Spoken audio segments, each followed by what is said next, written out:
Happy Eve of Shabbat. Hope this message finds you well and in getting ready to take Shabbat and rest in the Lord over the weekend. It's a time to draw near to Him. We're still working towards Sukkot and the High Holy Days. Just wanted to share a little bit this morning about kingdoms. You know, the King is coming and He's going to return.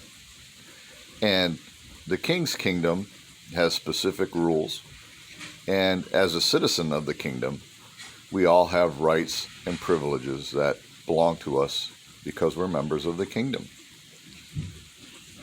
But there are a lot of people that are running around building kingdoms, whether it's in their work environment or whether it's in ministry. And building your own kingdom isn't what we should be doing. It isn't what we should be focusing on. It is what we should be focusing on is building His kingdom, building the King's kingdom, sharing His goodness and grace, sharing the rights and privileges with others that we have from the kingdom, blessing those. The kingdom should appear as a wonderful place to be.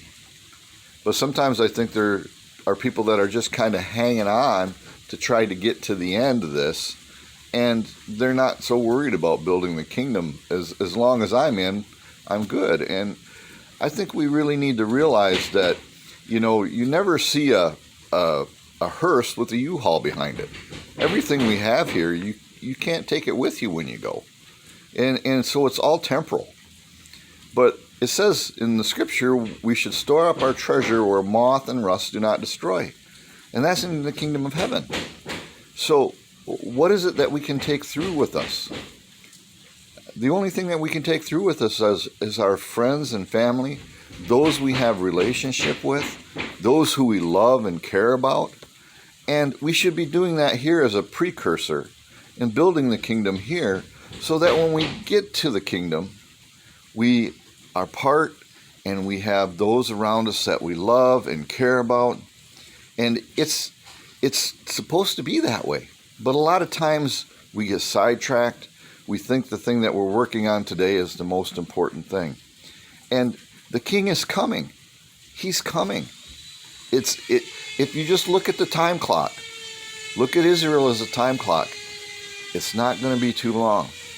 I believe we're going to see one of the greatest revivals in the world's history. And I believe that the King is going to return, and written on His thigh is going to be faithful and true. What's faithful and true? He's faithful to the word that He gives, and He's true to those He loves and are part of His kingdom. So God bless. Shabbat Shalom.